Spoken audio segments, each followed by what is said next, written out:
La contre-révolution, c'est un mot qui a été donné à un certain nombre de gens qui pensaient contre les principes de la révolution. C'est-à-dire que j'appelle, c'est une question de convention un peu, mais j'appelle contre-révolutionnaire celui qui remet en cause les principes essentiels que la révolution va mettre en exergue et sur lesquels tous les révolutionnaires sont d'accord. Voilà. Quand on remet en cause ces principes sur lesquels la révolution s'est fondée, on est contre-révolutionnaire. Ce qui veut dire qu'il y a certains hommes politiques, ou même hommes tout court, qui ont combattu la révolution, mais qui n'étaient pas pour autant des contre-révolutionnaires, dans la mesure où ils admettaient les principes sur lesquels la révolution est fondée. Je citerai par exemple Sulot, Rivarol, Mounier, Malouette. Tous ces gens sont des gens qui combattent la révolution, qui quelquefois ils sacrifient leur vie dans ce combat, mais ils ne sont pas des contre-révolutionnaires parce qu'ils acceptent les bases de la révolution, c'est-à-dire la notion du contrat social, l'individualisme fondateur, l'idée que la société n'est pas une chose, que l'individu précède la société. Ça, ce sont des choses qui font qu'on n'est pas un contre-révolutionnaire quand on pense ça. Et Rivarol, par exemple, c'est un voltairien, et il est resté toujours fidèle à Voltaire. Chancenay, c'est pareil. Vous voyez, il y a beaucoup de gens qui combattent la révolution, mais qui ne sont pas des contre-révolutionnaires. Un contre-révolutionnaire, sur le plan doctrinal, c'est quelqu'un qui remet en cause tous ces principes-là sur lesquels la révolution s'est bâtie.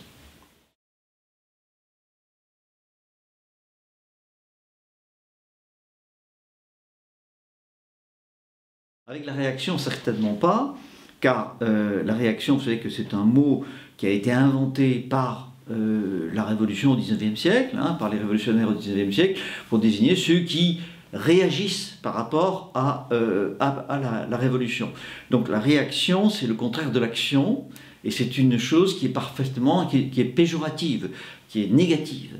D'ailleurs, Nietzsche emploiera lui aussi ce mot de réaction dans un sens péjoratif, différent mais toujours péjoratif. Non, la réaction, bien que il y ait des gens qui disent je m'affirme comme réactionnaire, d'accord, on peut bien dire ce qu'on veut, mais logiquement, sémantiquement, la réaction, c'est pas la contre-révolution. Alors, la deuxième chose, vous me parlez de la conservation, du conservatisme. Alors, tout dépend de quel contexte on parle. Si on est dans un contexte francophone, non, on ne peut pas dire que la contre-révolution se confond avec le conservatisme. Si on est dans un contexte anglophone, alors là, ça peut se confondre, puisque pour les Anglais, la pensée conservative, c'est une pensée qui effectivement se réfère essentiellement à la tradition. Et si on est dans un contexte germanique, germanophone, alors il faut ajouter évidemment quelque chose pour que l'on considère que qu'être conservateur, ça peut être contre-révolutionnaire. Par exemple, Carl Schmitt, qui était contre-révolutionnaire, se considère aussi bien contre-révolutionnaire que conservateur. Voilà. Mais sinon, les deux mots, dans un contexte français, ne se confondent pas.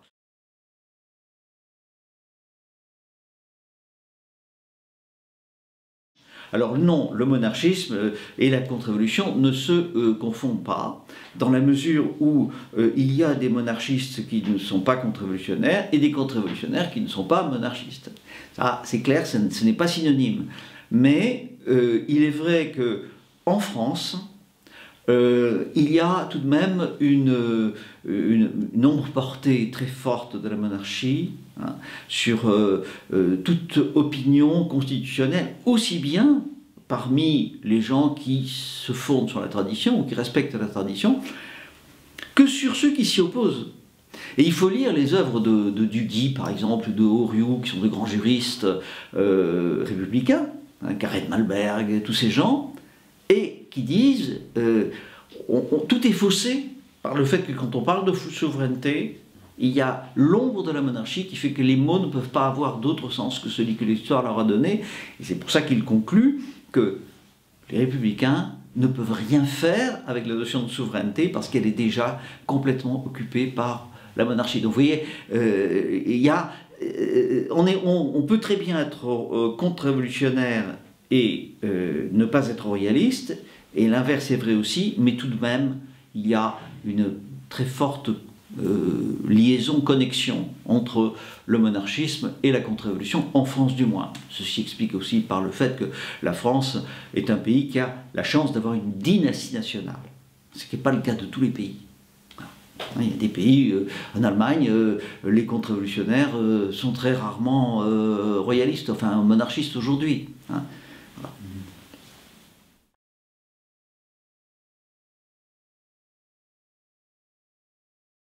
Je dois dire que sur ce point, je n'ai pas repris toute la vision de nos grands ancêtres. J'ai relu une partie des œuvres, des conférences qui avaient été prononcées à l'Institut d'Action Française entre les deux guerres et même avant la guerre de 14, dans la chaire Bonald, qui était consacrée à la contre-révolution. Et je dois dire que je ne partage pas cet avis qui était celui de ces anciens maîtres, selon lequel la contre-révolution était nécessairement postérieure à la révolution. Non. Je pense que la contre-révolution, elle est bien antérieure à la révolution. Ce qu'il y a, c'est qu'avant, elle ne s'appelle pas comme ça, pour une raison évidente. Mais il est vrai que les idées de la révolution ont totalement imprégné la France et d'autres pays d'Europe, mais principalement la France. Il y a, si vous lisez le livre, ce fameux livre « La crise de la conscience européenne », vous verrez que dès le tout début du XVIIIe siècle, l'ensemble des idées de la Révolution, les idées que la Révolution va mettre en place, sont une chose acceptée pour l'immense majorité des esprits français. Si on cherche au moment, avant la Révolution, les gens qui combattent les idées qui vont être celles de la Révolution, eh bien on peut les compter sur les doigts d'une main. Et encore, ces gens ne combattent pas vraiment la Révolution. Ils en combattent seulement certains aspects. Qui je pourrais citer par exemple Linguet, Fréron. Ces gens-là combattent un aspect littéraire de la Révolution, des idées des Lumières. Nonot et Patouillet, les fameux jésuites, mais les jésuites combattent bien sûr les effets des Lumières sur l'irréligion, sur la religion catholique, sur l'acceptation de la chronologie traditionnelle de l'Église, mais ils ne remettent absolument pas en cause les effets de la Révolution, des idées révolutionnaires sur le politique, en aucune façon. Donc vous voyez, en fait, même un homme comme Nicolas Rousseau, qui est un grand juriste du XVIIIe siècle, et qui lui est partisan évidemment de la monarchie, parce qu'il est dans la tradition de ces légistes qui, depuis le XVe siècle, même avant, vont concevoir le pouvoir en France. Mais Nicolas Rousseau en reste quand même à une notion très proche de celle du despotisme éclairé, vous voyez. Donc il n'y a pas de défenseur de l'Ancien Régime. L'Ancien Régime ne s'est pas défendu du tout, il n'y a personne pour le défendre, mais absolument personne. Bien. Alors, à quand cela remonte-t-il ? Eh bien, je pense qu'on peut dire que dans les années 1680, on voit le basculement se faire, et le signe le plus clair, c'est cette fameuse querelle des anciens et des modernes, qui est un basculement très important de la pensée, puisqu'à partir de ce moment-là, on va considérer que les choses que l'on a reçues du passé sont d'une certaine façon discréditées à partir du moment où elles n'ont pas reçu l'agrément de la raison universelle. Et c'est ainsi qu'on va, au moment de cette querelle qui a pour contexte l'Académie française, vous savez, cette querelle des anciens et modernes, elle amènera le triomphe des modernes, qui disent que l'Antiquité, avec cette mythologie cruelle et un peu absurde, doit être écartée, et qu'il faut avoir une vision des choses universelle, fondée sur la raison, et avec l'idée, également une idée très importante que les modernes apportent, c'est l'idée qu'une œuvre a plus de valeur quand elle est le fait d'une personne, qu'elle est donc individuelle, que quand elle est collective. Le mépris du collectif, c'est fondamental. C'est à ce moment-là que les idées commencent à basculer. Alors, il y a des pays où il y a des gens qui réagissent contre ça. D'abord, il y a un personnage isolé, mais enfin, qui a une importance. À Naples, vous avez Giambattista Vico, qui est un prêtre catholique, mais qui va développer une critique très forte de ce cartésianisme social, que d'ailleurs Descartes rejetait, mais qui s'imposait par la logique même de sa pensée, et qui va remettre en cause la notion de progrès. Très important, affirmer l'existence du caractère circulaire, cyclique de l'histoire. Et là, il y a quelque chose de nouveau. Et puis, il va y avoir aussi dans certaines régions d'Allemagne une critique de ce qu'ils appellent les idées françaises, c'est-à-dire les idées de la Révolution, en fait. Et je citerai un personnage, il y en a plusieurs, mais il y en a un qui est vraiment très important, qui s'appelle Herder. Herder est un homme qui est fondamental, parce que c'est lui qui va remettre en cause cette notion de despotisme éclairé, de nation créée à partir de la raison, parce qu'il affirme que les peuples ont une tradition, et que cette tradition, elle est incommunicable, elle est essentielle, et qu'elle doit être déterminée et connue à travers le langage, la langue qui conditionne les concepts. Bon, l'effet de la pensée de Herder est très important, parce que c'est Herder qui est le père du nationalisme. Et on n'expliquerait pas au XIXe siècle, à la fin du XIXe siècle, la captation réussie qui a été faite par Maurras du nationalisme, si on ne voit pas qu'à l'origine du nationalisme, il y a cette présence d'un traditionnalisme latent passé en contrebande à travers Michelet.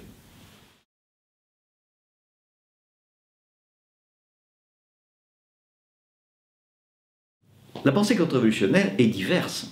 Il faut bien comprendre qu'il y a un caractère, il y a une unité, mais il y a également une très forte diversité. Donc la pensée contre-révolutionnaire va apprécier la Révolution française de manière très différente selon les auteurs. Alors, je dirais qu'il y a les auteurs, bon, je dirais traditionnalistes, qui s'appuient sur la tradition, la notion de tradition, qui est une idée nouvelle. Il faut savoir que la tradition, avant Burke, ça ne désigne pas, ça ne s'applique pas aux habitudes temporelles. On parle peut-être de la coutume, quelquefois. Mais la tradition, ça s'applique à une seule chose, et avec un grand T, à la tradition de l'Église.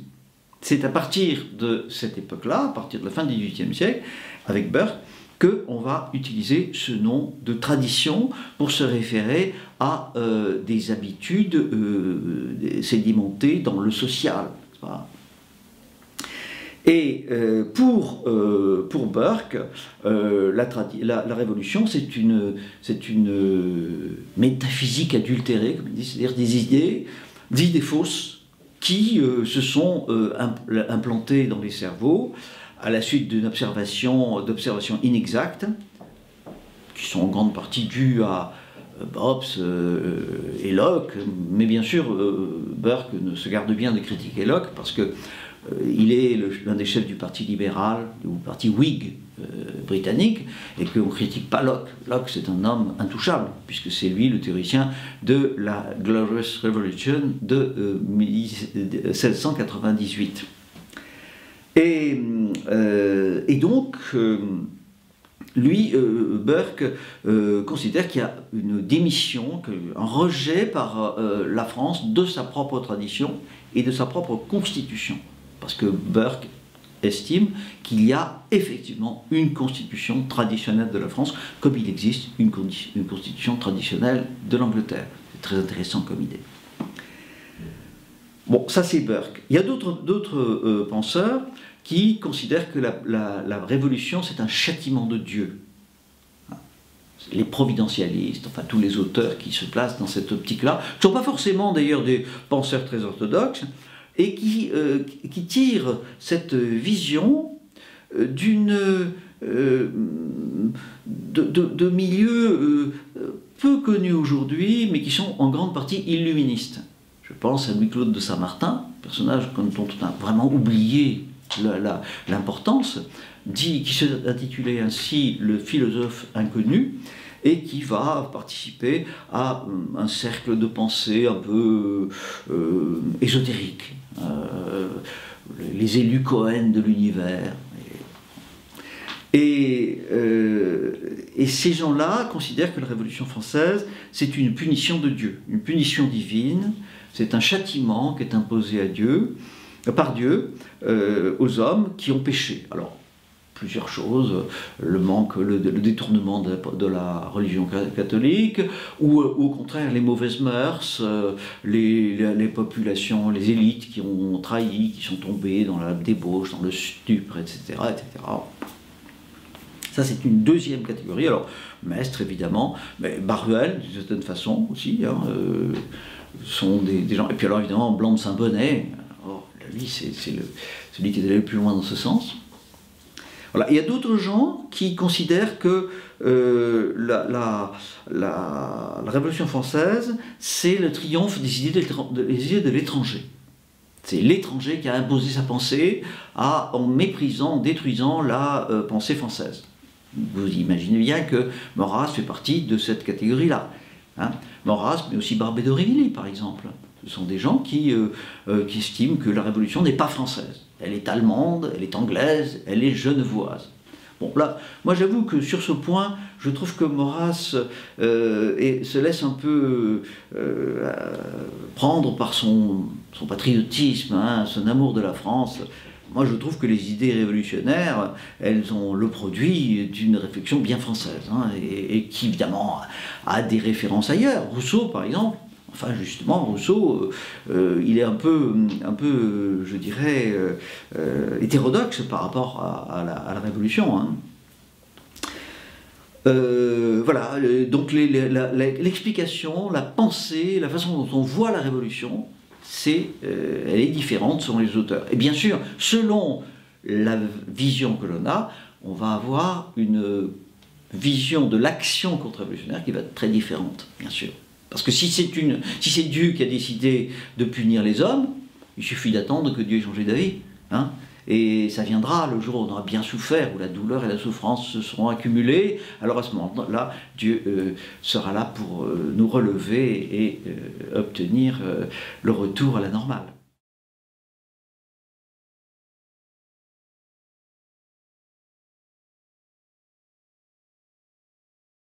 Si vous voulez, faire de la chouannerie et des guerres de Vendée un mythe fondateur me paraît un contresens. Les guerres de Vendée et la chouannerie, bon, comme d'ailleurs d'autres événements qui se sont produits en France également, contre la Révolution, ne sont pas des mythes fondateurs, dans la mesure où, bien entendu, la contre-révolution existe avant. Mais il est vrai que ce sont des illustrations.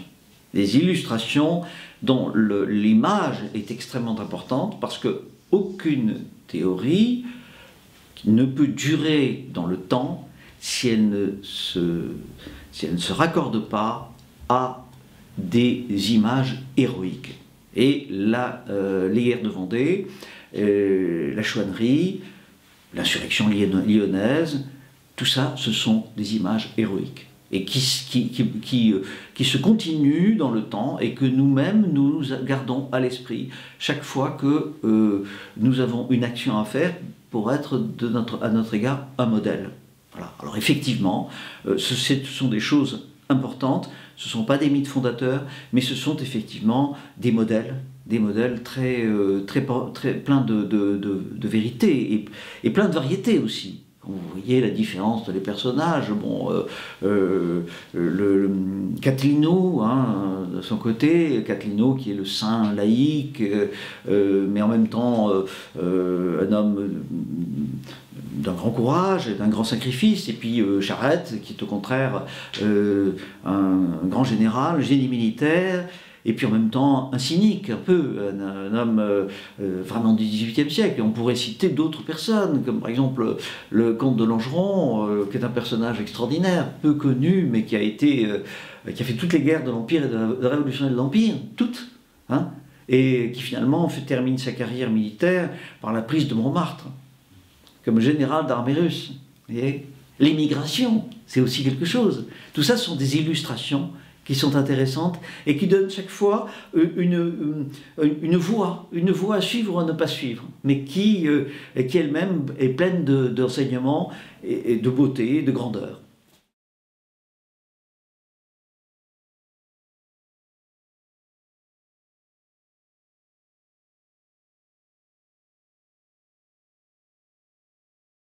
Il faut d'abord voir à quelle date cette phrase a été écrite.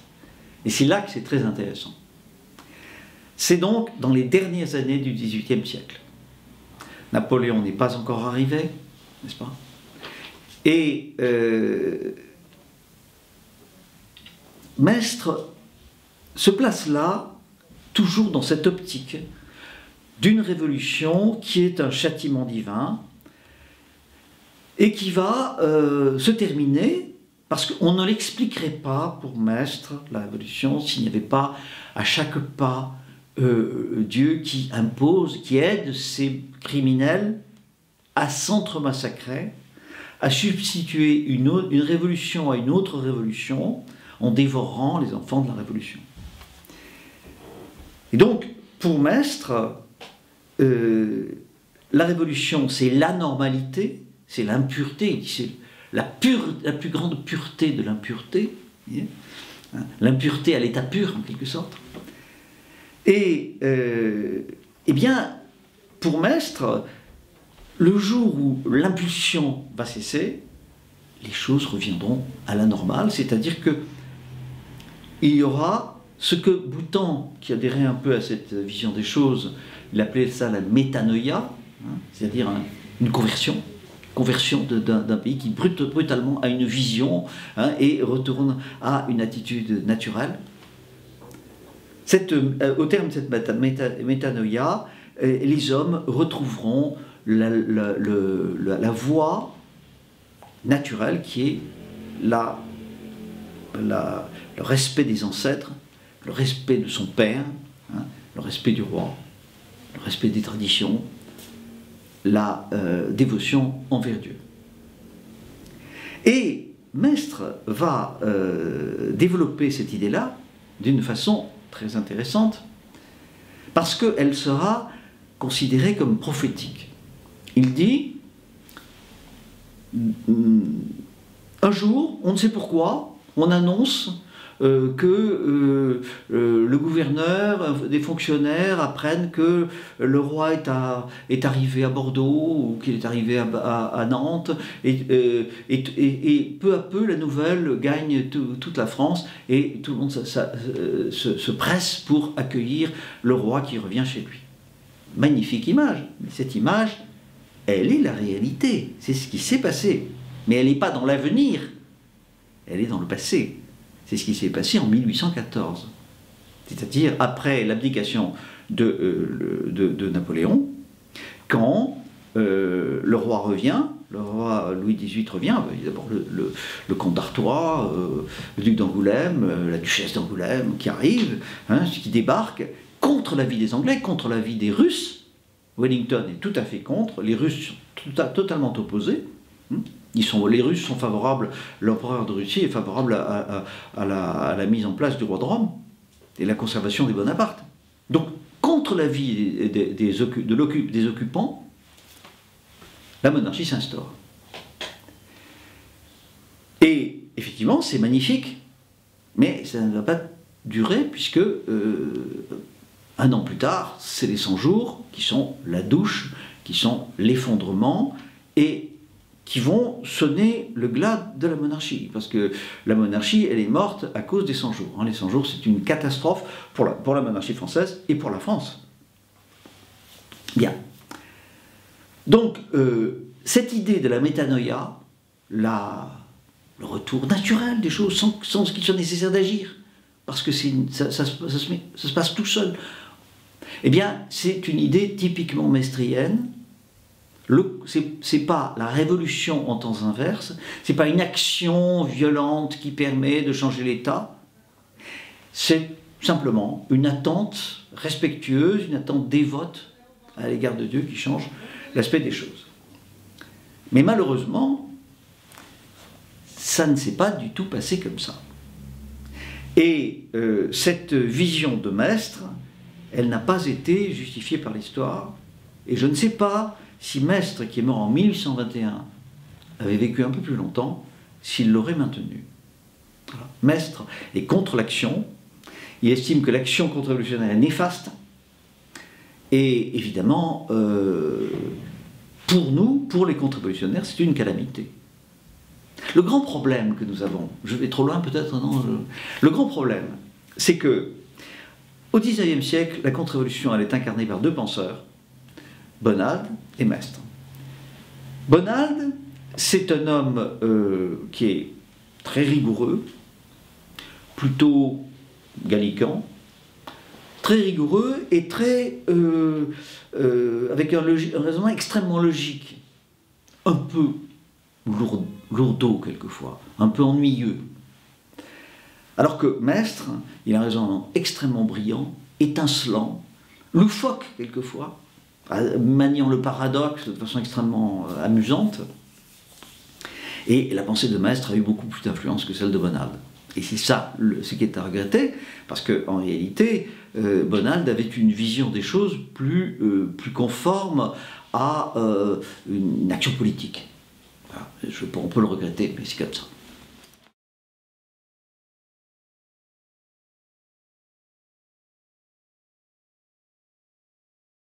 Bonald est un personnage très, très droit, donc qui a commencé par être favorable à la Révolution, comme tous les contre-révolutionnaires d'ailleurs. Et il va se lier au départ à certains milieux qui entouraient Joséphine de Beauharnais, ce qui fait que le régime napoléonien va lui proposer de participer au pouvoir. Et il va avoir un rôle dans le cadre de l'université. Il va avoir l'important de conseiller l'université. Le problème, c'est que Napoléon exige également une totale dévotion à sa personne, et Napoléon exige que tous les écrits de Bonald soient approuvés par la censure. Sa censure. Ça, Bonald ne l'accepte pas, ce qui fait qu'il veut peu à peu se mettre en marge de l'Empire, et quand la monarchie est restaurée, eh bien, il va être le penseur officiel du parti ultra. Il va avoir un rôle important de définition des choses, comment dirais-je, d'organisation de la doctrine des royalistes. Et à la différence de Maistre, qui sera très mal vu par Louis XVIII, Bonald sera assez apprécié par Louis XVIII et Charles X. Arrive la monarchie de Juillet, et là, Bonald va continuer à écrire, en se retirant des affaires, il ne se présente plus aux élections, il est évidemment plus à la Chambre des Pairs, et il va jouer un rôle de conseiller du légitimisme. Il va être plutôt dans le sens de ce qu'on appelle le carlisme, c'est-à-dire les gens qui sont qui ne veulent pas considérer que la monarchie est passée, que la monarchie de la couronne est passée de Charles X au comte de Chambord, au duc de Bordeaux, n'est-ce pas, mais qui considère que la monarchie est passée à son fils Louis XIX et par la suite à son petit-fils qui était le fils du duc de Berry, donc le duc de Bordeaux. Donc Bonald va être la continuité de la pensée contre-révolutionnaire. La continuité, un ordre, et puis il va développer des théories extrêmement brillantes en ce qui compte, mais toujours un peu ennuyeuses, toujours un peu sentencieuses, sur la notion de société. C'est lui qui a inventé la sociologie. Hein? Et oui, la sociologie, c'est une chose qui n'existait pas. Vous savez, la contre-révolution a inventé 4 sciences, quand même. 4 sciences sociales. Elle est fondamentale sur les sciences sociales. Elle a inventé l'ethnologie, avec Herder, de manière indiscutable. Hein. Elle a inventé la sociologie avec Bonald. Elle a inventé également la politologie, avec Bonald, toujours. Et la linguistique, avec Herder. Donc ça fait beaucoup de sciences qui ont été poussées par la contre-révolution. Voilà. Ben, Maistre va avoir, lui, une influence extrêmement importante dans de tout autre milieu que les milieux contre-révolutionnaires.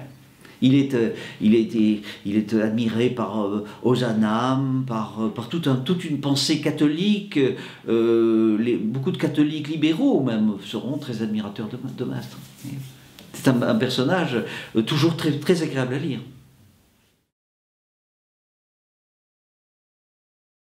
Montlosier est un personnage très intéressant également, qui est contemporain de Maistre et Bonald, un vrai militaire, puisqu'il s'est battu dans les armées des émigrés. Et malheureusement, Montlosier va être l'un des premiers à écrire sur la contre-révolution. C'est même lui qui a inventé le nom de la contre-révolution, en parlant de la guerre contre-révolutionnaire qu'il est indispensable de mener. Et Montlosier s'intéresse à beaucoup de choses. Il s'intéresse notamment à la genèse sociale de la Révolution, avec la domination de la bourgeoisie. Et lui, il montre comment la bourgeoisie a voulu mettre fin à toutes les notions qui sont essentielles pour une société d'ordre bien faite, c'est-à-dire la notion d'honneur. Il montre que la bourgeoisie a mis fin à l'honneur, la notion d'honneur. Et puis également, il montre comment la notion de propriété fictive, la notion de propriété virtuelle, vous savez, c'est-à-dire les actions, la propriété papier, n'est-ce pas, est venue pervertir la notion de propriété et comment avec cette nouvelle forme de propriété, l'ancienne forme de propriété ne pourra plus être respectée comme elle le devrait. C'était nouveau comme idée. Et il partage cette idée-là avec Burke. Hein. Donc c'est un homme qui a apporté beaucoup. Mais également, ce qui est l'apport le plus intéressant de Montlosier, c'est en ce qui concerne les libertés locales. Montlosier dit « la monarchie est indissociable des libertés locales ». Et sans liberté des provinces, des communes, il n'y a pas de pouvoir monarchique. C'est lui qui invente cette notion de civisme propre à l'Ancien Régime, qui est dévoué au pouvoir royal tout en étant en mesure de lui résister. C'est très intéressant comme idée, et il développe l'idée que les libertés ne s'octroient pas, elles se conquièrent. C'est très important parce que lui, Montlosier montre bien comment la construction d'un ordre social sain ne se fait pas simplement par en haut, mais il se fait par en haut et par en bas. Alors malheureusement, Montlosier va être très maltraité à la Restauration, pour une raison bien simple, c'est qu'il est gallican.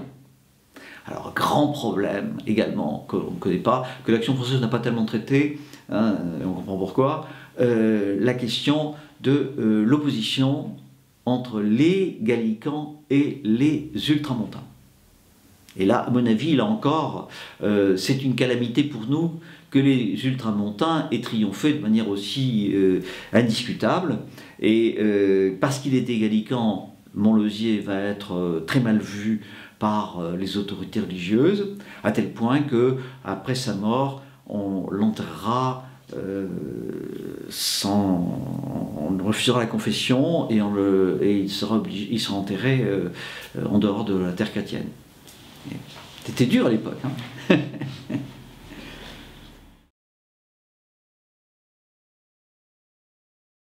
C'est un jésuite. C'est un jésuite, Baruel, et c'est très important de le comprendre. C'est un jésuite qui est totalement solidaire des visées qui étaient celles de l'ordre de Saint-Ignace en France au XVIIIe siècle. C'est-à-dire qu'il est extrêmement axé sur la défense de la foi et une vision un peu théocratique des choses. Ce qui fait que la défense de la monarchie en tant que telle, des institutions d'ancienne France, n'est pas son problème.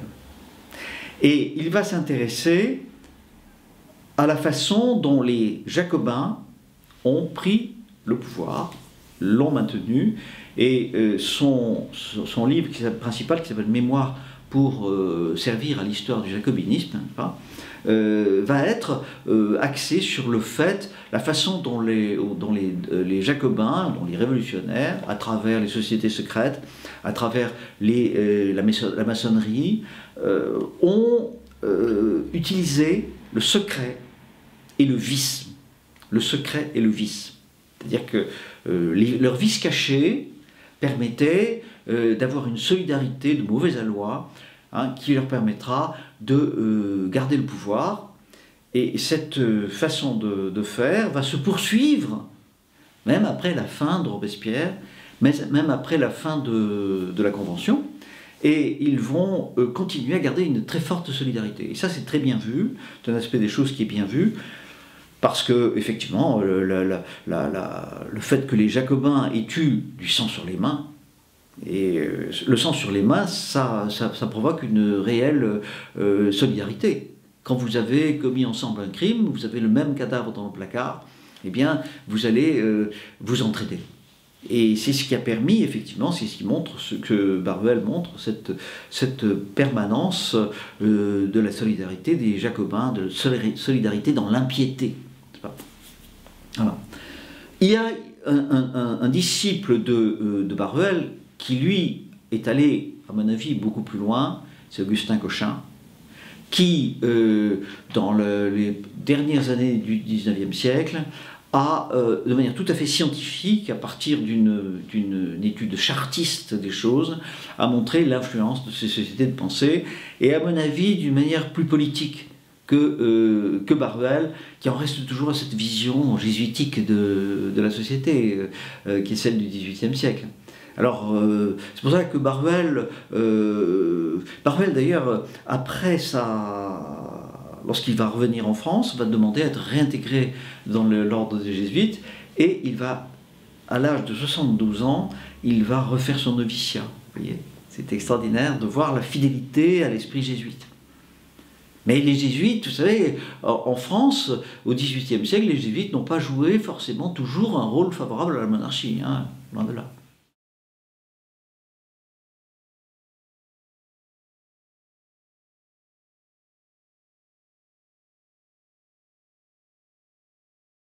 Les traits caractéristiques du providentialisme, c'est d'abord une méfiance pour l'action. Mais ça, on pourra en parler parce que l'action, c'était un point très important dans la notion de contre-révolution. Oui, Maistre considère, dès 1797, que l'action contre-révolutionnaire est plutôt néfaste. Il ne faut pas agir. L'action est mauvaise. Alors, évidemment, même les providentialistes, par la suite, comprendront quand même, après 1816, après la révocation de la Chambre introuvable, qu'il y a quand même une certaine action à avoir si on veut ne pas être dépassé par les événements.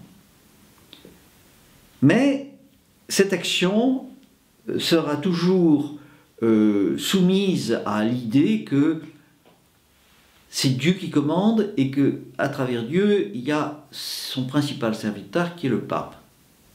Ce qui fait que ce providentialisme va entraîner un ultramontanisme extrêmement fort, qui est allé très très loin. Pensez que dans les années 1870, il y avait toute une partie du parti légitimiste que l'on appelait les inséparatistes, c'est-à-dire qu'ils estimaient qu'il n'y avait pas de différence, il n'y avait pas même de séparation logique entre le combat pour la monarchie chrétienne et le catholicisme. Ça, c'est également une chose qui va nuire à la contre-révolution. À mon avis, c'est une chose regrettable, parce que l'ultramontanisme sera mal vu par la population française. Et l'un des motifs pour lesquels Charles X a été renversé, c'est qu'il s'identifiait avec ce qu'on appelait le parti prêtre. Et ça, c'est tout à fait dommageable, parce que les Français ont toujours eu de l'amitié pour leur roi, un roi qui défendait la France à l'égard de tous les pouvoirs, y compris celui du pape. D'autre part, deuxième défaut, c'est que les papes, pendant tout le XIXe siècle, seront partagés entre deux tendances différentes. Une tendance plutôt traditionnaliste, favorable en quelque sorte, à la contre-révolution, et une tendance que j'appellerais la tendance consalviste, qui a été mise en place par le cardinal Consalvi, contemporain de la mort de Louis XVI, et qui soutient que l'Église n'a absolument pas à se lier à aucun régime politique, ni aucun type de société. Voilà. Pour Consalvi, le pouvoir est une chose qui est naturellement étrangère à le domaine chrétien. Donc, il faut en permanence une négociation avec le pouvoir, quel qu'il soit. Et Consalvi dit la hiérarchie de l'Église doit chercher à avoir les meilleures conditions avec le pouvoir, quel que soit ce pouvoir. Et on n'a pas à s'intéresser aux doctrines du pouvoir. Autrement dit, ce qui veut dire ceci, qui est quand même très important, c'est que Consalvi ne veut pas voir que la Révolution française institue une nouvelle religion. Ça, il ne le voit pas. Et Consalvi et ses disciples vont avoir une importance considérable pendant tout le XIXe siècle. Donc quand vous vous liez de manière indissoluble à un pouvoir qui a de tels présupposés, vous serez nécessairement déçu. Et c'est ce qui s'est passé. C'est ce qui s'est passé parce que n'oublions pas que Pie IX est un pape contre-révolutionnaire. Mais attention, c'est le deuxième Pie IX. Le premier Pie IX n'est pas du tout contre-révolutionnaire, au contraire. Il est plutôt favorable aux libéraux, il est plutôt favorable à la révolution. Et d'ailleurs, Mazzini, les partisans de l'unité italienne songent pas mal de temps à donner à Pie IX la tête d'une monarchie italienne. Libérale, bien sûr. Hein. Vous voyez, c'est quelque chose d'extrêmement ambigu comme réalité. Et quand le pape Léon XIII va décider de basculer et de rallier l'Église à la République, c'est en même temps un ralliement à une pensée, malgré le fait que le pape Léon XIII continue à avoir une vision traditionnelle sur le plan théologique. Mais sur le plan de la société, eh bien, le pape admet qu'on doit concevoir les principes posés par la Révolution. Et Léon XIII ne renoncera jamais à cette vision des choses, même après avoir été roulé par la République, même après qu'on se soit rendu compte que les espoirs du pape étaient totalement chimériques, il a continué à rester fidèle à cette façon de voir. Donc vous voyez, l'ultramontanisme, qui est une des conséquences du providentialisme, a été extrêmement néfaste pour la contre-révolution.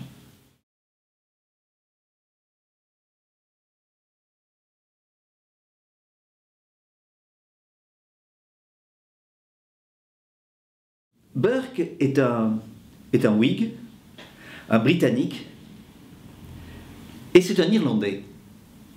C'est un Irlandais anglican. Donc il est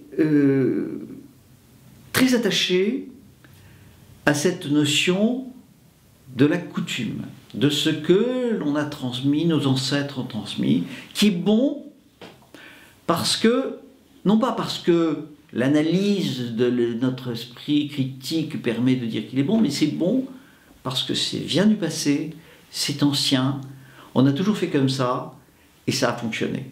Voilà. C'est son idée, c'est l'idée qu'une pensée qui s'exprime à travers le temps, elle acquiert une valeur en soi. Façon de voir très traditionnelle, hein, qui appartient, qui existe quand vous lisez les ouvrages des juristes du XVIIe, XVIIIe siècle, vous voyez qu'une chose qui a duré, elle a une valeur en soi. La notion juridique selon laquelle la nouvelle règle est nécessairement supérieure à celle qu'elle remplace, c'est une chose tout à fait nouvelle. Hein. Sous l'Ancien Régime, une norme, même quand elle était remplacée, elle gardait quand même une certaine vigueur parce qu'elle avait duré. Et ça, Burke exprime cette notion-là, que les choses qui ont duré, qui ont fonctionné dans le passé, elles ont une valeur en soi. C'est la justification de la tradition. Et Burke va très loin dans ce sens, puisqu'il considère que le préjugé n'était pas quelque chose de péjoratif. Hein, Descartes va dire le préjugé, par définition, c'est mauvais puisque c'est un préjugé. Un préjugé, par nature, c'est mauvais. Eh bien, Burke ne dit pas du tout. Le préjugé, c'est le vêtement d'une raison cachée. Maurras reprendra un peu ça par la suite quand il dira une tradition, ce n'est rien d'autre qu'une expérience qui a réussi. Et c'est vrai. Donc, Burke considère qu'on ne doit pas porter atteinte inconsidérément aux héritages du passé. Parce que le passé, il se poursuit en nous, et que si on l'ampute, si on le mutile, c'est nous que nous mutilons. Burke estime que la France a eu grand tort de vouloir bâtir une société à partir de rien. Elle estime qu'elle a eu grand tort de vouloir, par exemple, supprimer les provinces, qui étaient des identités locales, qui étaient un facteur de liberté, hein, un facteur de transmission. Burke estime que la constitution traditionnelle de la France, avec ses états généraux, c'était quelque chose qui était de nature à apporter à la France la représentation dont elle avait besoin. Et de manière très fine, Burke montre très bien comment cette absence de représentation finit par affaiblir l'État, alors qu'au départ, les partisans de la monarchie dite absolue pensaient que cette représentation gênait l'État dans sa faculté à prendre des décisions. Et Burke dit, écoutez, vous Français, vous aviez une constitution, peut-être qu'elle n'a pas bien fonctionné, il ne vous appartient pas de la détruire, il vous appartient de l'amender pour la rendre conforme à un bon fonctionnement d'un État. Et c'est ce que vous devez faire, au lieu de vouloir faire une constitution à partir de rien qui ne peut pas fonctionner. Et Burke prédit que la constitution de 1791 ne va pas réussir. Il prédit que il est le premier à voir le caractère dévastateur des journées d'octobre, en montrant que tous les symboles de la monarchie, les symboles de vénération que l'on doit avoir pour la personne royale et la personne de la reine ont été souillés volontairement dans une destruction qui est totalement néfaste. Pas et il montre comment c'est une image grimaçante et sanglante qui est en train de prendre la place de ces icônes que le passé de la France nous avait données. Donc il va remettre en cause, c'est le premier à remettre en cause la Révolution dans son ensemble. Et c'est lui qui va être le premier également à justifier la notion de tradition, non pas seulement comme un donné, mais qu'un donné que l'on justifie, un donné qui doit être, qui a sa valeur, une valeur que la raison va mettre en place. C'est quelque chose de totalement nouveau. Ziv Sternhell, dans son livre, montre parfaitement le caractère novateur de Burke en ce sens. puisqu'il va donner une nouvelle place à la tradition. La tradition, ça devient autre chose que ce que c'était avant. Et ça, c'est un grand apport à la contre-révolution qui est apporté. Et Burke estime que cette tradition, ces traditions nationales doivent être élaguées, elles doivent être ordonnées afin de pouvoir être considérées comme la condition nécessaire pour la survie d'un pays. C'est fondamental, cette notion de Burke. Burke apporte un élément qui était totalement étranger à la pensée, du moins pratiquée en France auparavant. Et c'est très important.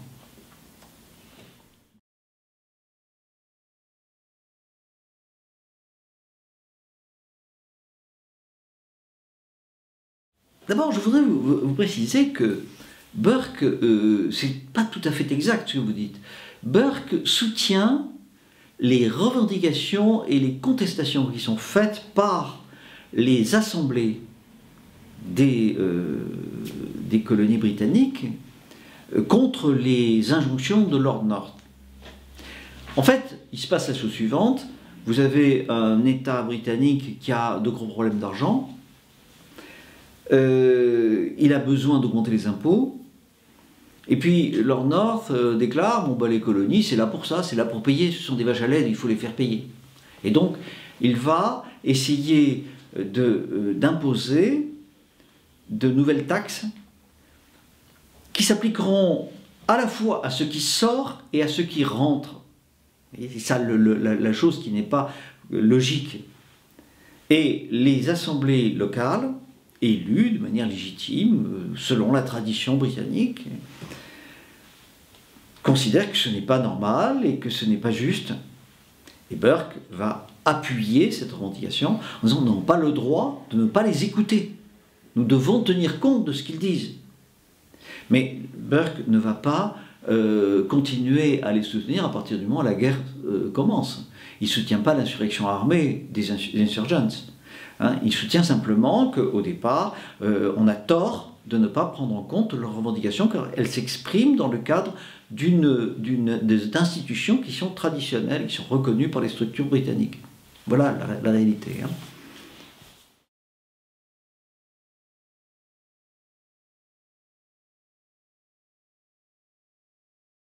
D'abord, il est évident que quand on emploie un mot comme libéralisme, il faut savoir de quoi on parle. Il y a deux choses que l'on peut admettre, enfin deux définitions qui peuvent être données, au milieu de bien d'autres d'ailleurs. La première, c'est de dire le libéralisme, c'est tout simplement la liberté des échanges. Le libre-échange, la liberté d'entreprise. Et la deuxième, c'est l'affirmation doctrinale que l'individu précède la société. Alors, sur la première, celle que je viens de dire, c'est-à-dire l'individu précède la société, non. La contre-révolution n'a jamais accepté ces principes-là. Elle n'a jamais été libérale au sens de ce que certains, comme Henri de Lesquen, appellent le libéralisme utopique. En revanche, il est vrai que certains contre-révolutionnaires, pas tous, certains contre-révolutionnaires, comme Maistre par exemple, vont être partisans de la notion de libre-échange et de la notion de liberté d'entreprises économiques. Burke aussi d'ailleurs, mais Burke avec de très sérieuses réticences, notamment en ce qui concerne cette notion de propriété virtuelle, pour laquelle il est assez réticent. Maistre, lui, est favorable au libre-échange, est favorable à la liberté des échanges à l'intérieur même d'une société, simplement au nom du providentialisme, puisqu'il est atteint par cette notion qui est développée par Adam Smith dans La richesse des nations, qui nous dit c'est la main cachée de la providence qui s'exerce à travers l'offre et la demande. Voilà. Donc Burke va tomber dans cette vision des choses qui n'est pas essentielle chez lui, hein. Mais effectivement, il y a certains contre-révolutionnaires qui sont pour la liberté des échanges, d'autres qui sont contre. D'autres qui sont contre au nom de l'autonomie des corps. comme Montlosier ou comme Monald, l'autonomie des corps, et qui s'insurge contre la suppression des corporations par la loi d'Allard et la loi Le Chapelier. Donc ils sont partagés. Mais sur ce qui concerne l'individualisme doctrinal, c'est-à-dire la préexistence de l'individu par la société, non, aucun contre-révolutionnaire ne va tomber dans cet excès.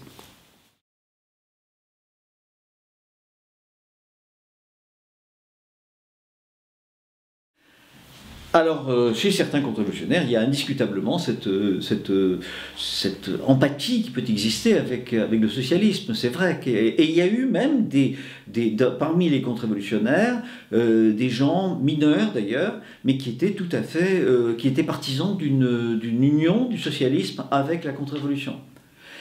Bon, par exemple, dans les dernières années du 19e siècle, enfin pas tout à fait les dernières, mais enfin disons les années 75-80, vous avez des fêtes régionales qui se tiennent en Provence par exemple, et au cours desquelles les socialistes participent à des activités de réjouissance légitimistes. Hein. Il y a effectivement eu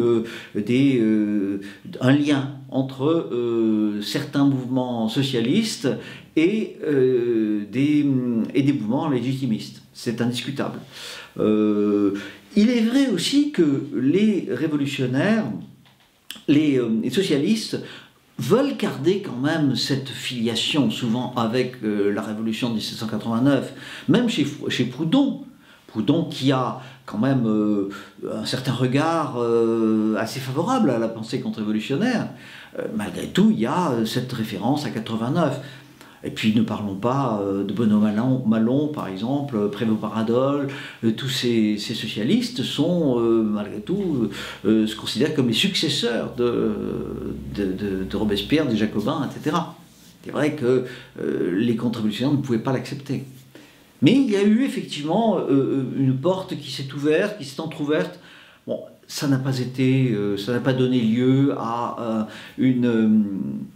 un mouvement politique. Il aurait fallu beaucoup d'obstination. Et regardez aujourd'hui les difficultés que nous avons à obtenir, d'avoir un dialogue avec un homme comme Jean-Claude Michéa. Hein? Jean-Claude Michéa qui parle un langage qui est le nôtre, avec des références qui sont différentes. Mais peu importe. Hein, il ne se réfère pas à une société d'ordre aristocratique, hein, mais il se réfère ni d'une paysannerie traditionnelle, mais il se réfère à la classe ouvrière, à la tradition de la classe ouvrière. Mais après tout, pourquoi pas? Et pourtant, c'est très difficile d'arriver à avoir un dialogue. Donc vous voyez, ça ne marche pas tout seul. Il ne suffit pas de vouloir pour pouvoir réaliser. Il faut aussi que les circonstances le permettent.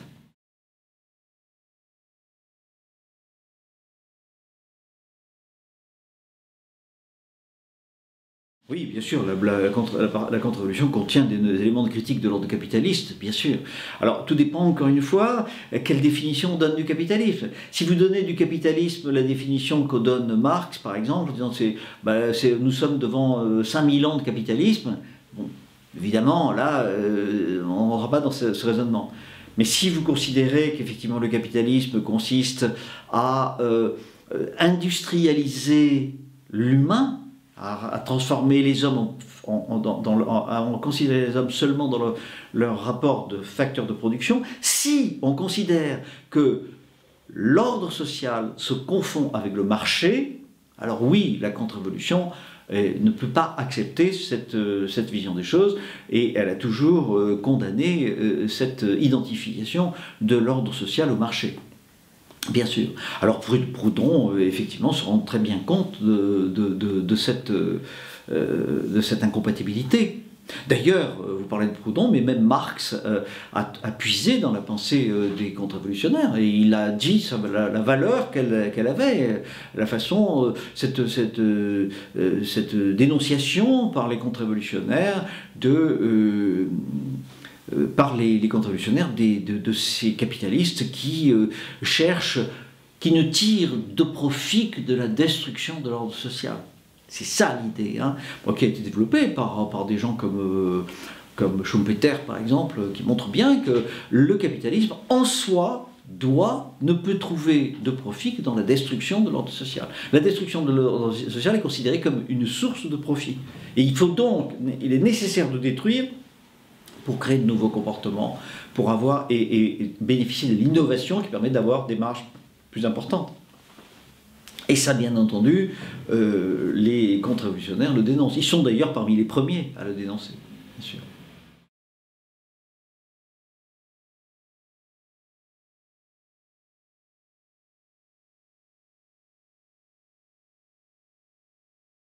Vous savez, le reproche spécifiquement catholique à la Révolution française, c'est le fait de faire de l'homme un souverain de sa propre nature. Et c'est évident que c'est un reproche qui va de soi.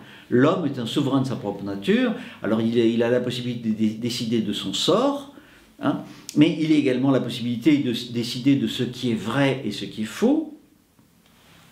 Et puis il a même la possibilité, alors là, on en rajoute sans arrêt, la possibilité de choisir s'il a des enfants, s'il n'en a pas, quel est le sexe auquel il appartient. Oui, hein, choisir son sexe, ça fait partie de cette énorme émancipation de l'homme que la Révolution met en place. Et ça c'est très important de le comprendre, cette émancipation qui est un prolongement blasphématoire du christianisme, puisque le christianisme lui aussi a voulu émanciper. Et de cette émancipation, le reproche principal que le catholicisme fait à la Révolution, c'est d'amener l'homme à remplacer la révélation chrétienne par une nouvelle révélation qui la dépasse et qui par conséquent la détruit. Et c'est ça la question. C'est ça le problème.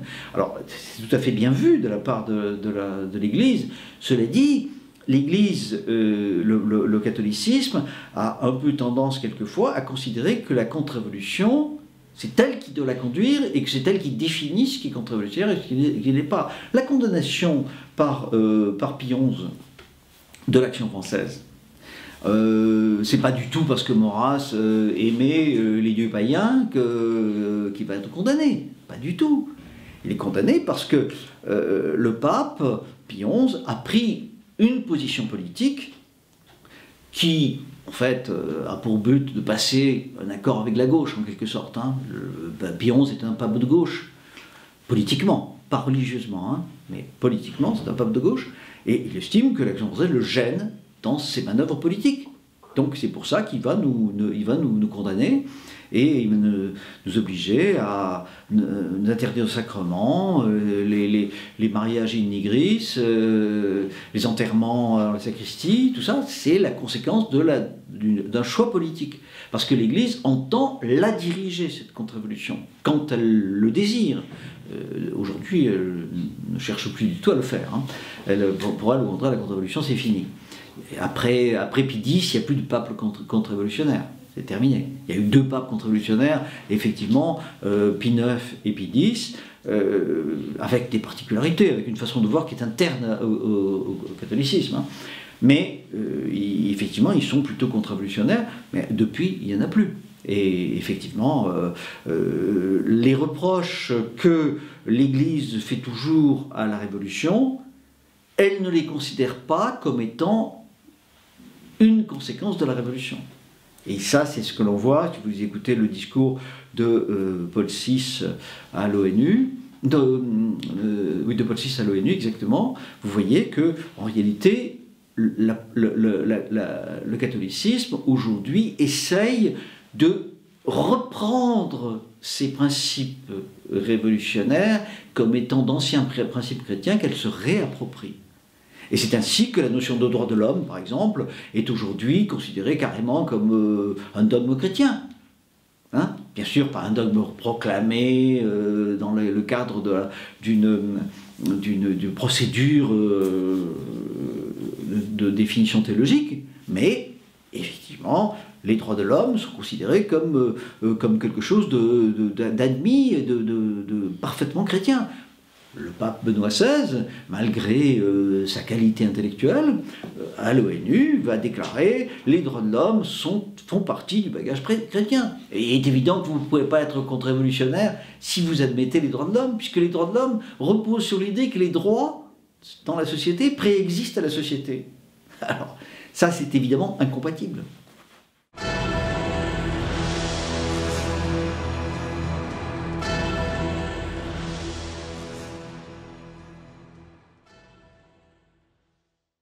Mais bien sûr que Maurras est un auteur contre-révolutionnaire, de manière indiscutable. On ne peut pas dire que Maurras n'était pas contre-révolutionnaire.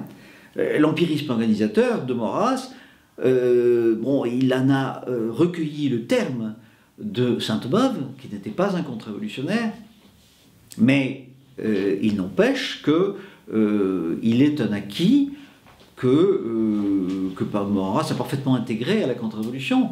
La notion d'expérience, qui est reliée à la notion de tradition, c'est quelque chose qui est totalement fait partie de l'héritage des contre-révolutionnaires, bien sûr. Alors Maurras effectivement, il y a une particularité chez Maurras, c'est un certain rationalisme. Rationalisme peut-être plus voulu que doctrinal. Et de fait, c'est une particularité chez lui de se méfier de tout ce qui n'est pas le produit de la raison. C'est ainsi que Maurras va défendre avec bec et ongle Descartes. Hein, bien sûr, il va défendre Descartes comme étant l'image même de l'esprit français.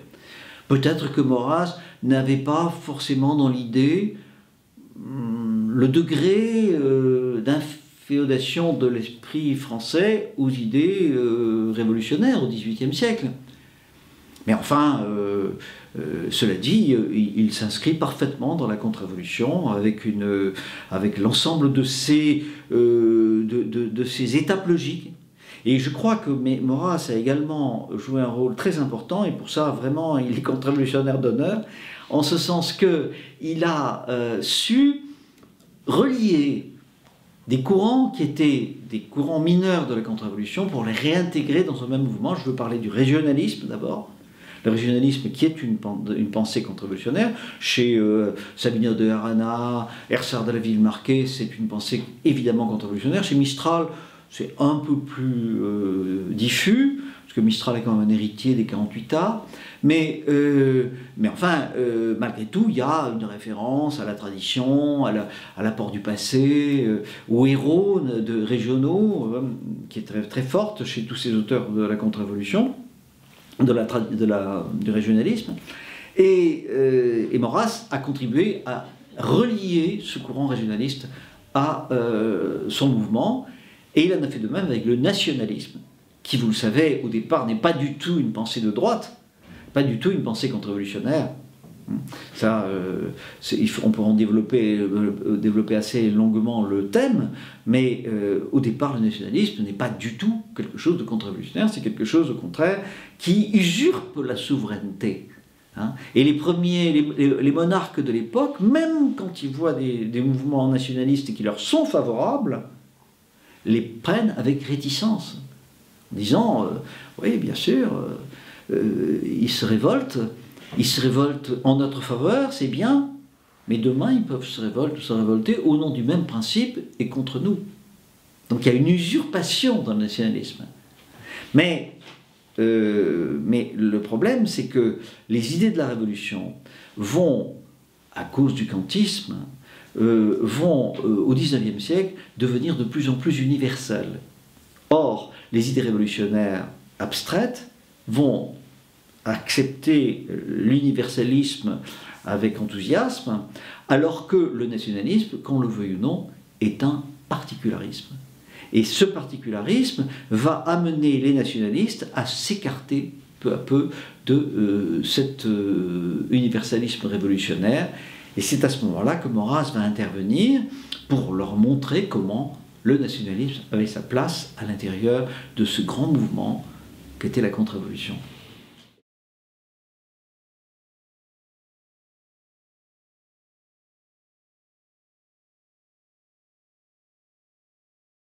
Alors, vous avez cité 3 noms. Il y en a un que je considère comme essentiellement contre-révolutionnaire, c'est Carl Schmitt. Carl Schmitt est un auteur contre-révolutionnaire, et d'ailleurs, il le dit lui-même, et il le répète. Il se dit disciple de maître de Bonald, surtout de Bonald. Hein, il reprend des tas de notions mises en place par Bonald, notamment la notion de la guerre, ce qu'est la guerre.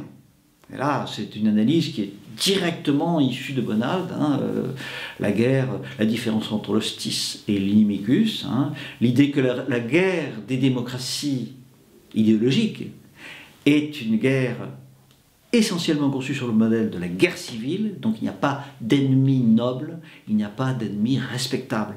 Alors qu'au contraire, la guerre, quand elle est faite par les monarques, par les rois, elle respecte l'ennemi qui le combat, mais qui est quand même un homme qui obéit à des motivations similaires.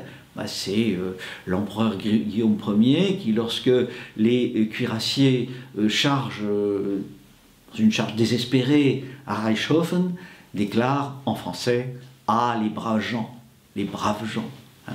Voilà. Et ça, c'est typique de cette manière de voir. Donc, Carl Schmitt est un contre-révolutionnaire, à n'en pas douter, et il y a énormément de leçons à trouver chez Carl Schmitt pour la contre-révolution, souvent d'ailleurs de manière très étonnante, en ce sens que Carl Schmitt va, dans certains cas, sur certains sujets, partant de raisonnements assez différents, aboutir aux mêmes conclusions et dans les mêmes mots que Maurras. Notamment, par exemple, la critique du romantisme. La critique du romantisme par Carl Schmitt, elle se termine par des mots similaires, les mêmes mots en allemand que ce que Maurras a induit. C'est extraordinaire. Voilà 2 personnages qui ne se sont jamais vus, qui ne se connaissaient pas, qui ne se sont pas lus, qui appartenaient à des nations ennemies, et malgré tout, ils vont tenir le même langage. C'est intéressant. Alors, Jünger, je suis un peu plus réticent, parce que Jünger, bien sûr, est un ami de la tradition et de l'héroïsme, des valeurs héroïques, il va défendre les valeurs héroïques. Il va également défendre la valeur du travail conçu comme étant une façon de participer à la recréation du monde. Beaucoup de valeurs. D'un autre côté, Jünger va rester d'une certaine façon prisonnier de ce modèle prussien, très ambigu, parce que le modèle prussien est ambigu. C'est un modèle dans lequel on accepte le monde, mais en même temps on le recrée, on le fabrique. On le fabrique comme un démiurge, vous voyez. Hein, c'est l'exemple de Frédéric II, hein, qui veut créer un État, une nation nouvelle, à partir de rien, à partir d'éléments complètement épars, et qui dit ce peuple parlera une langue, la langue que je veux, il parlera le français. Et, hein, Frédéric II, c'est ça. Donc c'est un peu ambigu, la notion de contre-révolution.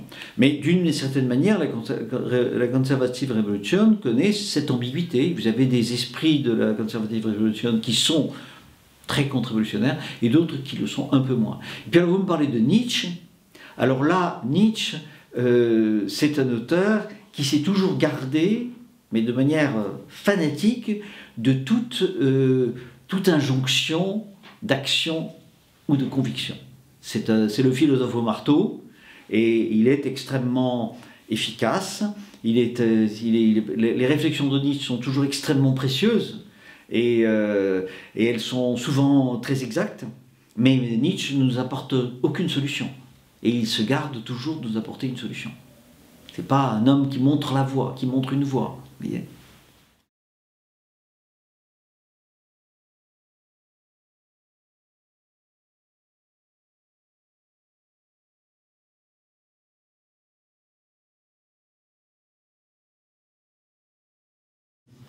Vous comprenez, le problème, c'est que la contre-révolution, c'est une pensée.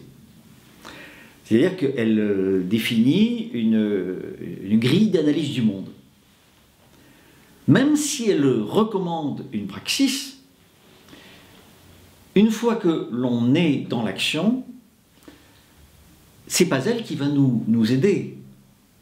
c'est notre capacité à démêler le réel de ce qui ne l'est pas, et c'est également notre capacité à utiliser des forces plutôt contre d'autres, etc. Autrement dit, on n'est plus dans le domaine de la pensée, de la raison, d'un raisonnement, d'une doctrine, on est dans le domaine de l'art politique.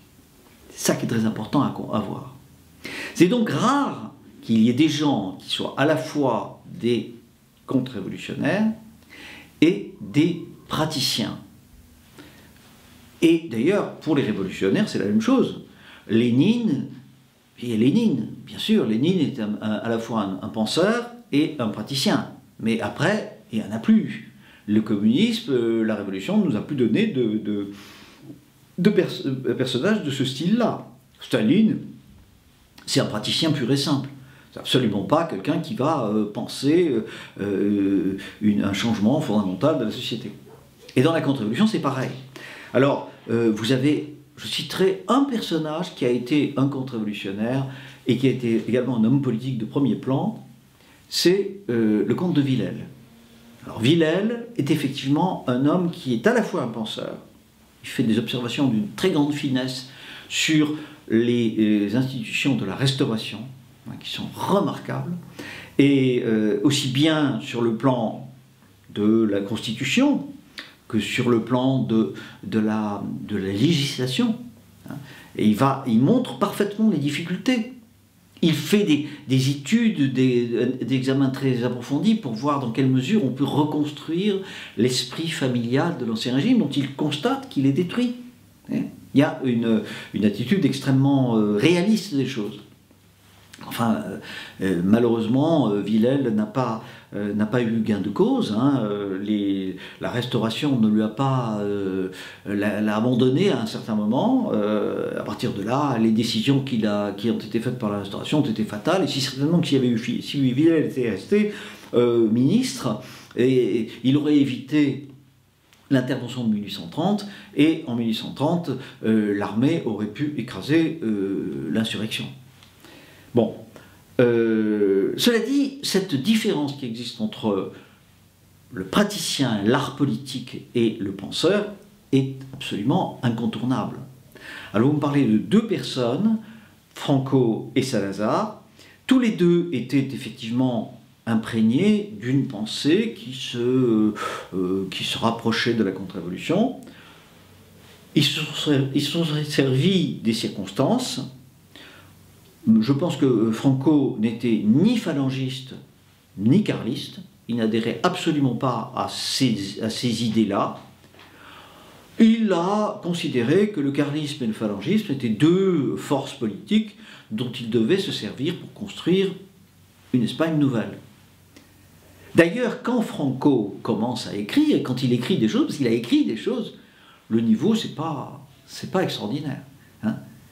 Franco, sous un pseudonyme, a écrit des livres sur la franc-maçonnerie. Et bon, c'est pas du tout à la hauteur de son action en tant que véritablement homme politique, n'est-ce pas? Alors, non, je pense que Franco, le grand problème de Franco, c'est que l'Espagne était trop faible. Parce que je pense que l'action contre-révolutionnaire ne peut pas se limiter à un seul pays. L'idée qui était développée quelquefois à l'action française, qu'après tout peut importer ce qui se passait à l'extérieur, l'idée qui a conduit l'action française à se féliciter des résultats de la Première Guerre mondiale, sur 37 monarchies, il en reste 8, je regrette, mais ce n'est pas réaliste. La monarchie, la société ne peut pas être reconstruite avec un environnement très défavorable. Et Franco, c'est ce qui se passait avec Franco. Il a été trahi par tout le monde. Il a été trahi d'abord par l'Église, à sa grande déception, à laquelle il avait donné d'immenses pouvoirs, et qu'il a honteusement trahi. Cardinal Enrique Tarancón, qui ont parjuré, qui l'ont traité de façon indigne, et il en a été extrêmement malheureux. Et puis également trahi par les Américains, puisque ce sont les Américains qui ont fait assassiner Carrero Blanco, interdisant ainsi au régime de survivre. Donc vous voyez, c'est pas parce qu'on est un bon politique, avec une connaissance aiguë de l'art politique, et qu'on ait réussi à fonder quelque chose, que ça va marcher. Il faut que les circonstances le permettent, il faut que les rapports de force le permettent. Et là, évidemment, en ce qui concerne Franco, c'est évident, l'Espagne n'était pas assez puissante pour pouvoir imposer ces solutions ailleurs. Un régime, une contre-révolution ne peut survivre que si elle s'étend. Et si elle reste dans un seul pays, elle ne marchera pas. Et pour Salazar, c'est un peu la même chose. Salazar, alors là, moi je ne suis pas du tout d'accord pour l'idée de relier Salazar au miguelisme. Moi je dirais plutôt que son modèle, le modèle de Salazar, c'est Philippe II, qui, vous le savez, était roi d'Espagne, hein, et de Portugal. Il a été à la fois roi d'Espagne et de Portugal. Et Salazar a pris Philippe II en modèle de gravité, de silence, de décision dans le secret. C'est Salazar, hein, avec une mesure dans l'expression toujours réduite au minimum. C'est vraiment tout à fait son style. Alors Salazar est un grand bonhomme. D'ailleurs, c'est très curieux de voir qu'aujourd'hui, les Portugais reviennent à Salazar et disent finalement c'était quelqu'un, etc. Et évidemment, quand on compare Salazar avec ceux qui lui ont succédé, Salazar, ne fût-ce que sur le plan de la corruption, hein, Salazar qui meurt sans avoir touché un sou de sa liste civile. Pendant tout le temps, il a été Premier ministre et ministre des Finances du Portugal. Et après, vous avez Mario Soares qui va piquer dans la caisse allègrement. Bon, voilà, on n'a pas affaire au même type d'homme, quoi, c'est évident. Hein. Alors évidemment, il peut y avoir un homme politique qui mette en pratique la contre-révolution, mais il ne faut pas jamais compter que ce soit quelque chose qui est comment dirais-je, une injonction de la pensée contre-révolutionnaire permanente. Il y a une distance nécessaire entre l'art politique et la pensée politique, tout simplement.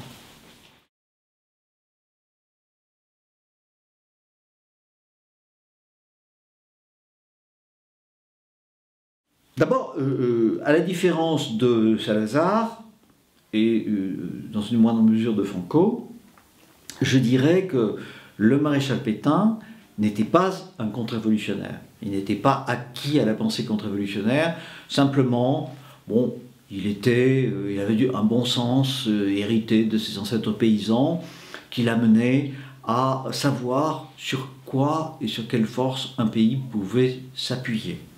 Bon, c'est un homme qui était pris d'autorité, qui sait ce que c'est que la hiérarchie, qui sait qu'un pays ne peut pas vivre dans la permanente revendication, hein, qu'il faut payer de sa personne. Il a, bien que n'étant pas un catholique très pratiquant, il sait que le sacrifice est une nécessité sur le plan social et éthique. Est-ce que la Révolution nationale est une contre-révolution? Non, on ne peut pas dire ça. Il y a des éléments de contre-révolution dans la Révolution nationale, bien sûr.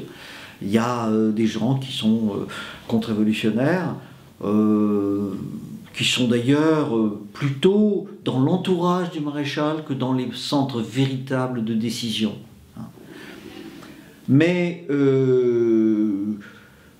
là, nous sommes devant un État, avec l'État de Vichy, qui est quand même très peu libre de ses moyens, de ses mouvements. C'est vraiment un gouvernement de transition. Donc que serait-il passé si le maréchal Pétain avait eu la liberté de son action? Aurait-il rétabli la Troisième République, comme certains le voulaient?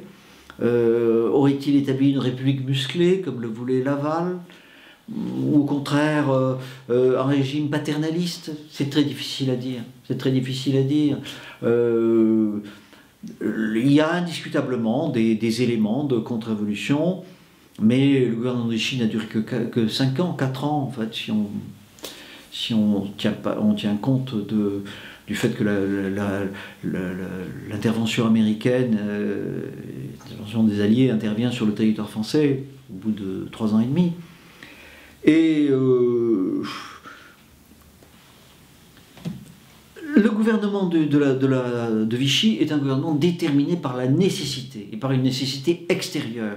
C'est une chose qu'on ne doit jamais oublier, ni pour absoudre le maréchal Pétain, ni pour, au contraire, l'accabler. Le gouvernement de Vichy est déterminé par cet armistice qui était impossible à éviter, qui était l'intérêt de la France d'ailleurs. Ça, sur ce plan-là, les gens qui prétendent que l'armistice était une iniquité disent n'importe quoi. C'était absolument impossible d'éviter autrement, parce que c'était ou l'armistice, ou la capitulation de l'armée française en Reste-Campagne, ce qui n'était quand même pas brillant pour un pays comme la France. Donc, à partir de là, on ne peut que dire, il y a des gens parmi le gouvernement de Vichy qui étaient partisans des bons principes, pas tous, bien sûr, pas tous. Après, il y en avait aussi auprès de De Gaulle. Hein. Vous savez, il y avait aussi des contre-révolutionnaires auprès de De Gaulle. Mais les circonstances à la nécessité commandent, et une nécessité, et là c'est très important à noter, une nécessité qui est extérieure à la France. La France ne compte presque plus à ce moment-là. Hein. C'est évident. Il y a la destinée de la France n'est plus entre les mains des Français. C'est malheureux, c'est épouvantable, c'est tragique. Mais l'histoire est tragique, souvent.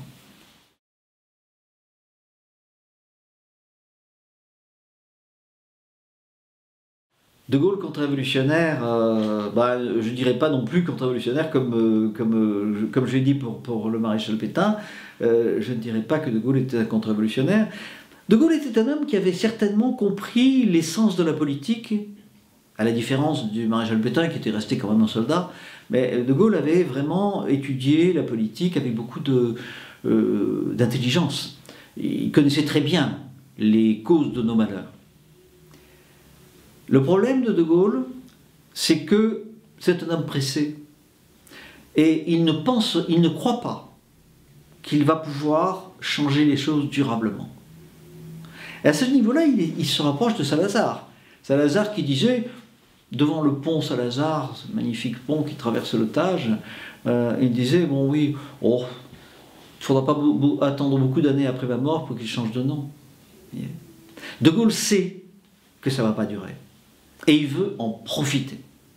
Voilà. Il veut en profiter pour réaliser sa passion, qui est la politique, et spécialement la politique extérieure. Et tout ce que nous reprochons à De Gaulle, c'est essentiellement dû au fait que c'est un homme pressé. Il veut pouvoir agir, faire entendre une voix qui, dans l'histoire, fera retentir encore une fois le nom de la France. Mais c'est un peu tragique, parce qu'il sait très bien que ça ne va pas durer. Et c'est pour ça que De Gaulle s'est rallié à la République. De Gaulle dit « je suis républicain », pas parce que j'aime la République, car je la déteste, mais parce que les Français y sont favorables. Voilà, on ne peut pas faire autrement que d'être républicain en France. De même qu'on ne peut pas faire autrement que d'affirmer que la France fait partie des régimes démocratiques et qu'elle a combattu aux côtés des Alliés, qu'elle est partie prenante de cette victoire des démocraties idéologiques que De Gaulle ne partageait pas. Donc il y a un côté un peu triste dans cette vision des choses qu'a De Gaulle, et qui explique les choses qu'il a faites, et qui sont aujourd'hui, qui restent une tâche sur lui, hein, c'est évident, malgré ses qualités, malgré son intelligence, sa lucidité. Hein, et, je sais pas, les massacres d'Oran, quand même, c'est pas très brillant. C'est une chose qui ne mérite pas qu'on les admire. Hein. Voilà.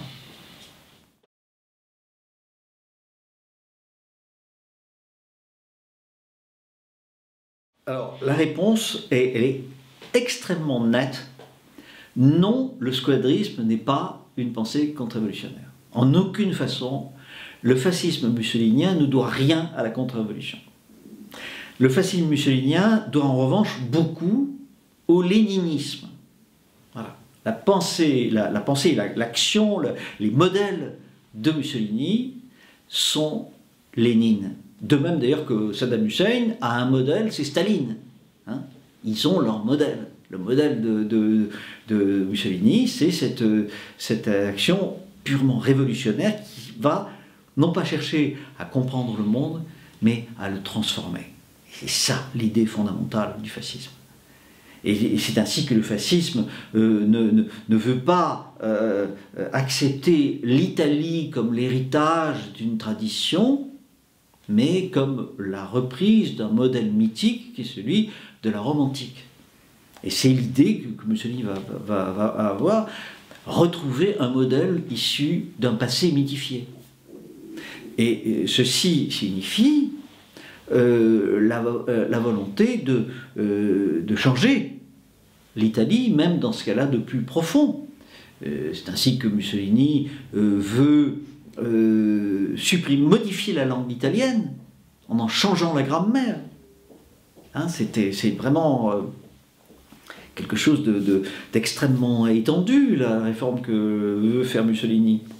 Et vous avez des partisans à l'époque du squadrisme précisément, vous avez le mouvement futuriste qui développe l'idée qu'il faut détruire tous les palais et toutes les cathédrales pour reconstruire un monde conforme à cette image mythique que le fascisme s'est créé. Le fascisme, c'est la volonté de créer un homme nouveau. C'est profondément révolutionnaire au contraire. C'est absolument pas la contre-révolution italienne, d'ailleurs qui est inexistante à l'époque de Mussolini. Faut quand même voir que les États traditionnels d'Italie, comme Parme, Naples, Modène, n'ont absolument pas présenté de réponse au libéralisme triomphant des savoirs. Donc non, le fascisme n'est absolument pas contre-révolutionnaire, il n'y a rien de contre-révolutionnaire dans le fascisme. Et vous avez des études très intéressantes qui ont été faites par Pierre Debray là-dessus, et que vous trouverez sur Internet. Pierre Debray a retrouvé toute une critique favorable, une comparaison effectuée par les démocrates chrétiens entre Mussolini et Maurras, qui date des années 20, à l'arrivée du fascisme au pouvoir. Et ces démocrates chrétiens disent « Ah, Mussolini, c'est bien, Maurras, c'est pas bien. Mussolini, c'est vraiment une vision moderne des choses, une vision saine, alors que Maurras, c'est ranci, c'est moisi. » Enfin, oui. C'est amusant de voir aujourd'hui, évidemment, les démocrates chrétiens renieraient ce qu'ils ont écrit, mais à l'époque, ils le voyaient comme ça. Non, le squadrisme n'est absolument pas une pensée contre-révolutionnaire, ni une action, il ne se réfère absolument à rien de contre-révolutionnaire. Alors, en ce qui concerne le national-socialisme, c'est un peu différent. Car dans le national-socialisme, il y a effectivement la présence d'une contre-révolution allemande. C'est vrai. Mais au milieu de beaucoup d'autres courants très différents, c'est un mélange, c'est un véritable fatras, le national-socialisme. Il ne faut pas croire que c'est une doctrine cohérente. Il y a des tas de gens qui pensent de manière totalement opposée dans le national-socialisme. Un homme comme Darré, par exemple, face à Rosenberg, une vision historique totalement opposée. Donc, effectivement, dans le national-socialisme, il y a une petite part de contre-révolution, mais une contre-révolution qui est un peu vue de manière artificielle et qui est considérée comme une façon de créer un certain folklore, vous voyez, recréer des traditions locales, mais simplement sans qu'elles correspondent à une réalité vécue, simplement pour donner une image dans le cadre d'une communication, d'une propagande. Vous savez que le nationalisme, c'est le mouvement de la communication, par essence. Donc voilà, on ne trouvera pas de véritables grandes sources de la contre-révolution moderne dans ces mouvements.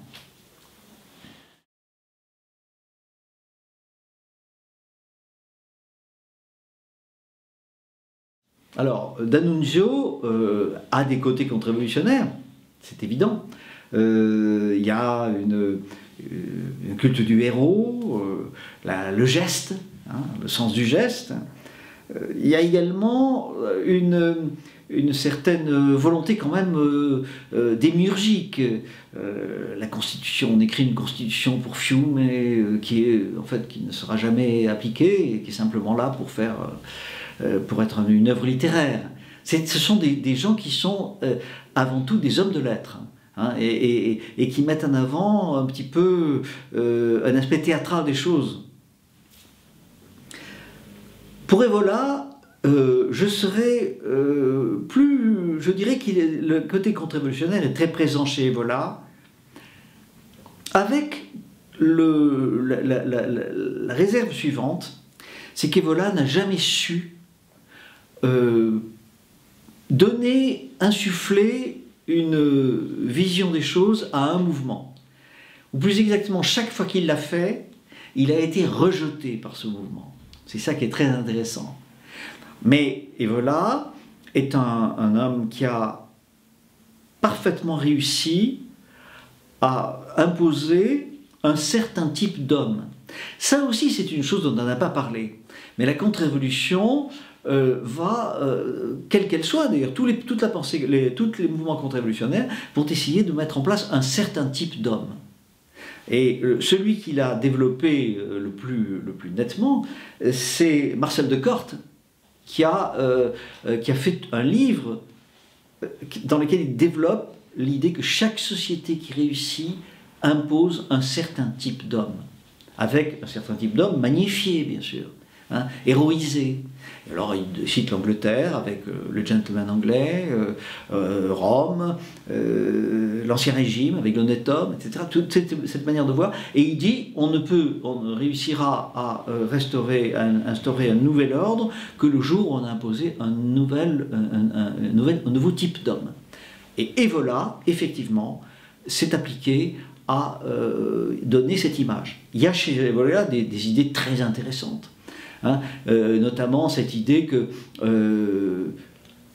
de chevaucher le tigre, hein, qu'on ne combat, quelquefois il faut s'associer à un mouvement pour pouvoir le dominer et aboutir à ses fins. Mais le problème d'Evola, c'est justement le fait qu'il a été rejeté par tous les gens vers lesquels il s'est tourné. Aussi bien le fascisme italien, le national-socialisme, et même ces tentatives de créer un mouvement nationaliste nouveau après 1945. Et bon, il a participé à Ordine Nuovo, mais il en a été déçu. Donc voilà. En ce qui concerne René Guénon, non, bien sûr, René Guénon n'est pas un contre-révolutionnaire, on ne peut pas considérer que c'est un contre-révolutionnaire, parce que c'est un homme qui s'appuie sur le mythe d'une tradition primordiale. Et ça, c'est absolument contraire à la pensée contre-révolutionnaire, puisque la pensée contre-révolutionnaire est avant tout particulariste. Elle estime que l'on ne peut construire un ordre que dans le cadre d'une tradition localisée. Et Guénon, lui, par définition, il est cosmopolite. C'est tout le contraire de la contre-révolution.